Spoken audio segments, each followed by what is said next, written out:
संस्करण में जाने के वीडियो के अंदर देखिए अभी जो है एक नई वैकेंसी आप लोगों के लिए आ रखी है और काफ़ी अच्छी वैकेंसी है। बस इसमें थोड़ी क्राइटेरिया है, थोड़ी कुछ बातों को ध्यान में रखते हुए ये वैकेंसी है। यानी कि अगर मैं आपसे ये कहूँ तो हर कोई इस वैकेंसी को नहीं भर सकता है। जिसके पास वो क्वालिफिकेशन होगी वही इस वैकेंसी को भर सकता है। तो आज हम इस वैकेंसी को जानने वाले हैं, जो कि वैकेंसी है हमारी सीएसएफ कांस्टेबल ट्रेड्समैन रिक्वायरमेंट 2022 के ऊपर। ठीक है, यानी कि आप सभी को पता है सीएसएफ यानी कि सेंट्रल इंडस्ट्रियल जो सिक्योरिटी फोर्स इसको बोला जाता है। इसकी फुल फॉर्म होती है, क्या होती है? सेंट्रल इंडस्ट्रियल सिक्योरिटी जो है सिक्योरिटी फोर्स। ठीक है, अब इंडस्ट्रियल वर्ड यहाँ पर जुड़ रहा है तो आप सभी को पता है कि जो सीएसएफ की वैकेंसी होती है, यानी कि जो जब आप इसमें नियुक्त हो जाते हैं तो उसके बाद आपको जो है मेट्रो में या फिर कभी दंगे होते हैं तो वहां पर, यानी कि जो इंडस्ट्रियल एरिया होते हैं वहां पर आपकी नियुक्ति करी जाती है, वहां पर आपको रखा जाता है, उस काम के लिए रखा जाता है। ठीक है ना।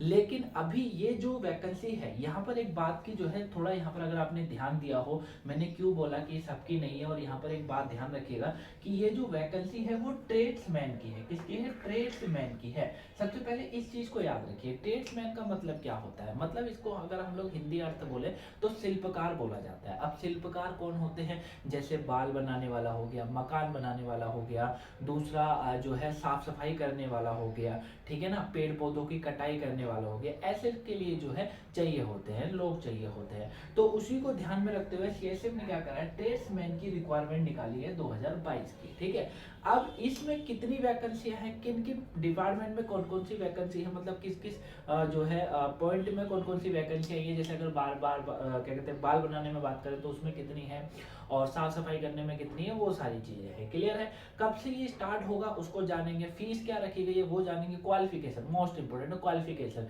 यहाँ पर एक पॉइंट निकल कर आएगा, क्वालिफिकेशन जो है बहुत सौ के पास वो क्वालिफिकेशन नहीं होगी जो कि बहुत कम के पास हो सकती है। ठीक है, साथ में इसमें जो है रनिंग क्या होगी, क्या फिजिकल एलिजिबिलिटी क्या है, उसको जानेंगे। ठीक है, तो वीडियो को एंड तक जरूर देखिएगा।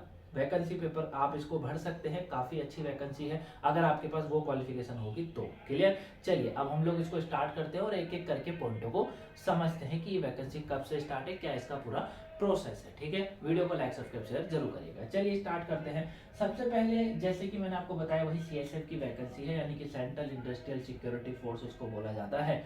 और इसमें जो है इंपॉर्टेंट डेट्स की अगर मैं आपको बात करें हम यहाँ पर, तो एप्लीकेशन जो आपकी बिगिनिंग है, मतलब एप्लीकेशन जो आपकी स्टार्ट होगी, आप जो फॉर्म अप्लाई कर सकते हैं वो आप कर सकते हैं 21/2011 से।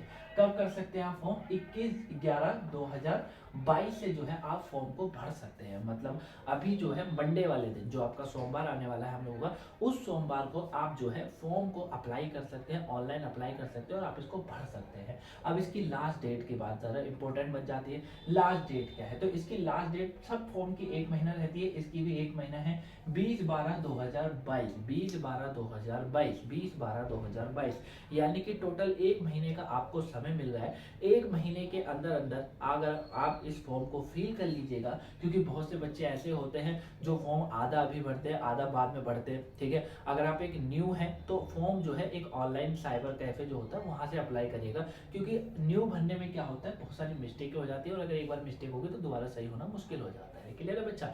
याद रखिएगा। तो फॉर्म जो है आपको साइबर कैफे में जाकर आराम से भरिएगा, पूरी डिटेल जो जो पूछी जाए वो आप उनको दे दीजिएगा।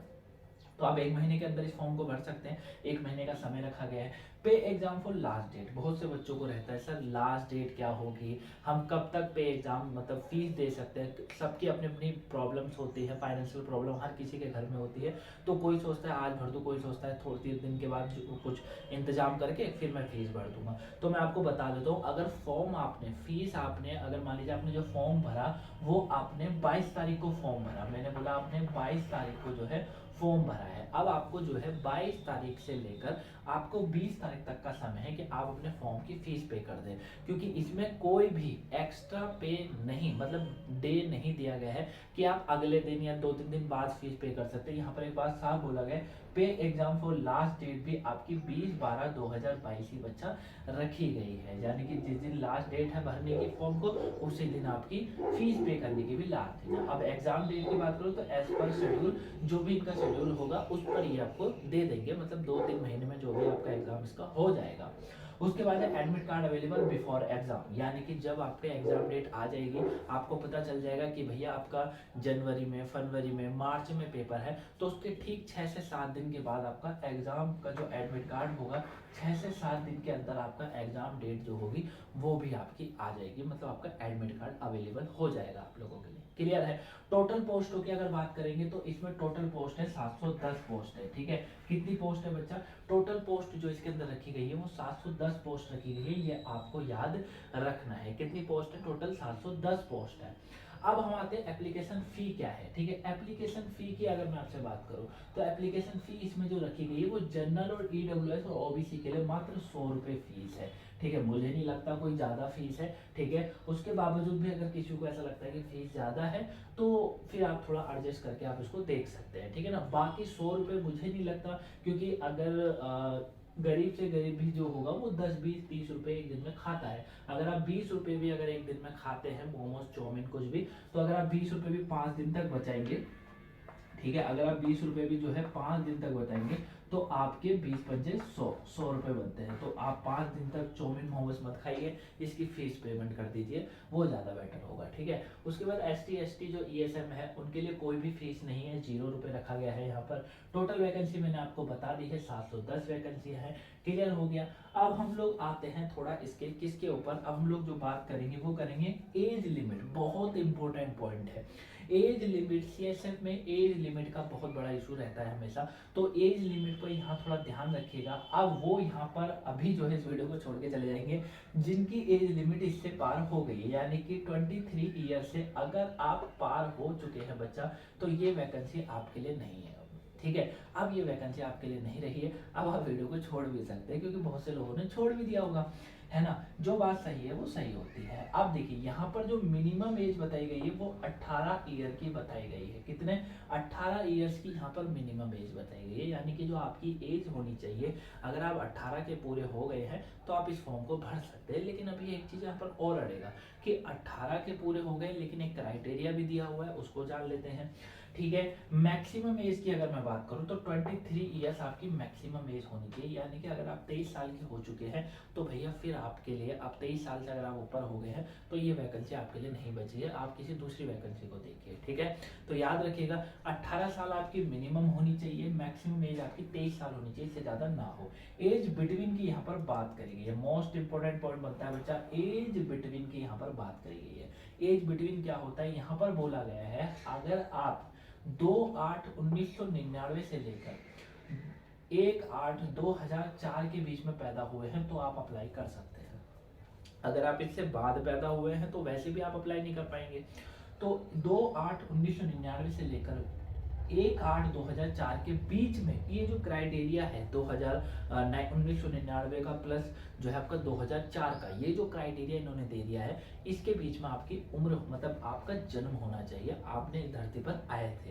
क्लियर है, ये चीजें हैं। बाकी अगर आपको इसमें रिलैक्शन चाहिए, रिलैक्शन चाहिए तो फिर आपको जो है बाकी आपको रिक्वायरमेंट रूल के हिसाब से देख लेना है क्या रिलैक्शन है। बाकी अगर इतना है तो ठीक है, नहीं है तो मत भरिए। क्योंकि अभी मैं क्यों कह रहा हूँ इतना, मैं इसमें क्यों नहीं कह रहा हूँ, क्योंकि देखिए अब हम लोग बात करते हैं इसकी एलिजिबिलिटी की, कि इसमें एलिजिबिलिटी क्या है। पहली चीज, इसमें टोटल 633 वैकेंसियां जो है ना बच्चा, 633 वैकेंसियां जो है वो किसके लिए है? वो मेल के लिए रखी गई हैं। कितनी वैकेंसी रखी गई है? 633 वैकेंसियां मेल के लिए रख दी गई हैं। 69 वैकेंसी बची है जो कि फीमेल के लिए रखी गई है। अब 63 प्लस 69 को मिलाकर होता है 702 वैकेंसी। 702 वैकेंसी यहाँ आ गई। अब ये बैकलॉग वैकेंसी है। बैकलॉग वैकेंसी क्या होता है? बकाया जो वैकेंसियां बची हुई हैं, बचेंगी जब पोस्ट में नहीं होगा तब की बात कराई जा रही है। टोटल 8 वैकेंसी बच रही हैं जो कि मेल के लिए है, 0 है, और फिर ये पूरा मिलाकर अगर आप इसको प्लस करेंगे तो आप यहाँ पर देख भी सकते हैं कि ये कितना बैठ रहा है, ये 710 वैकेंसी बैठ जाती है। ठीक है,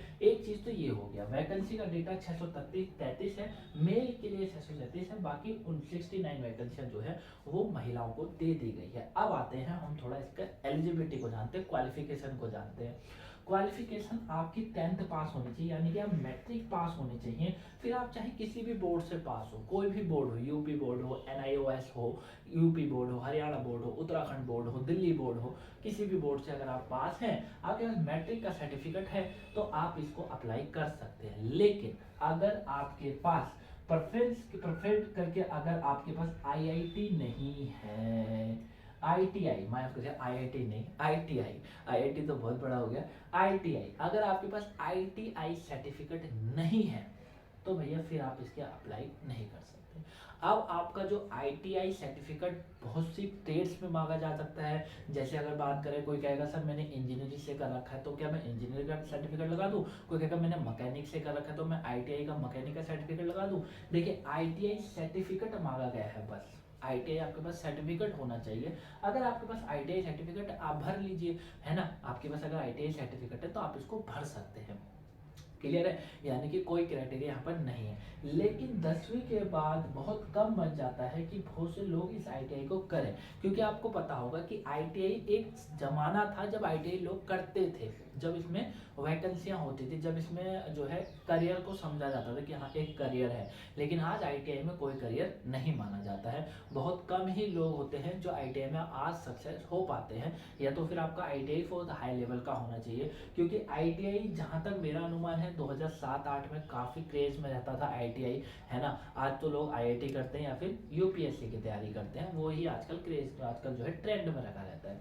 आईटीआई में लोग अपना भविष्य नहीं मानते हैं, लेकिन ऐसा नहीं है। अगर आपको नहीं समझ आता कभी कि क्या करना है तो आईटीआई करिए। आईटीआई करने का क्या फायदा होता है, जैसे ये वैकेंसी पूरी आईटीआई के बेस पर है, अगर जिसके पास आईटीआई सर्टिफिकेट है वही से भर सकता है, बाकी तो इसे भर ही नहीं सकते। तो ये क्या हुआ, ये हुआ कि भैया अब आपने चाहे बीए कर रखो, एमए कर रखो, बीकॉम कर रखो, सब बेकार है। आपके पास ये होना जरूरी है, आईटीआई का सर्टिफिकेट होना बहुत जरूरी है। अगर ये सर्टिफिकेट होता तो आप आराम से इसको भर सकते थे। तो मैंने इसीलिए बोला था कि वैकेंसी हर किसी के लिए नहीं है, ये वैकेंसी उनके लिए बन गई है जिन्होंने आईटीआई प्राप्त कर रखी है, सर्टिफिकेट प्राप्त कर रखा है। क्लियर हो गया, तो याद रखिएगा। और किसी भी जो है कोई क्राइटेरिया नहीं है, कोई भी एक ऐसा पॉइंट नहीं यहाँ पर दिया हुआ है कि भैया इसमें होना चाहिए, क्योंकि इसमें वैकेंसियां जो है टोटल 633 वैकेंसी मेल के लिए है और फीमेल के लिए 69, कल मिला के 702 वैकेंसी बनती है कट कुटा के, है ना। अब उसमें बार बार जो है बाल बनाने वाला भी है, पेंटर की वैकेंसी भी है, सब कुछ है। बाकी आप इसको थोड़ा करके देख लीजिएगा, ठीक है। अब आ जाते हैं हम लोग हाइट चेस्ट की बात, क्योंकि इसमें फिजिकल्स भी होगा तो उसकी भी देख लेते हैं। तो हाइट जो है मेल की जो बात करी गई है ना,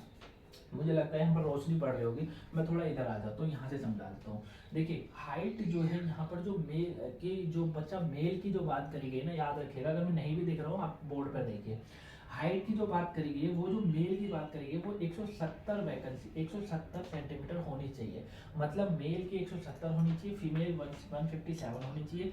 मेल के जो चेस्ट होना चाहिए वो 80-85 के बीच में होना चाहिए, ठीक है। याद रखिएगा क्या कहा जा रहा है भाई, मेल के लिए जो आपकी हाइट मांगी गई है वो 170 सेंटीमीटर की मांगी है, यानी कि करीबन आप 5'9" के करीब होने चाहिए। 5'9" मेरे हिसाब से जो है 170 बैठ जाता है, ठीक है, मेरी भी इतनी नहीं है। बाकी फीमेल की अगर बात करूँ तो फीमेल में 157 मांगा है, मैक्सिमम फीमेल की इतनी वैकेंसियां मतलब हाइट होती है। अब फीमेल के लिए चेस्ट तो होती नहीं है, तो मेल के लिए चेस्ट है। मेल के लिए चेस्ट जो है 80 आपकी नॉर्मल होनी चाहिए और 85 जब आप फुलाएंगे तो 85 आपकी फुलाने के बाद होनी चाहिए। यहाँ पर रनिंग का भी क्राइटेरिया दिया हुआ है, रनिंग वाला भी समझ लीजिए। रनिंग में क्या कहा गया है, मेल के लिए 1.60 यानी कि 1600 किलोमीटर की दौड़ होगी, जो कि 6 मिनट 30 सेकंड में पूरी करनी है। फीमेल को 80 मीटर की दौड़ मारनी है, जो कि मात्र 4 मिनट में पूरी करनी है, ठीक है। यानी कि जो मेल होगा उसे 1600 मीटर की दौड़ मारनी है, जो कि वो कितने में पूरी करेगा, 6 मिनट 30 सेकंड में पूरी करेगा।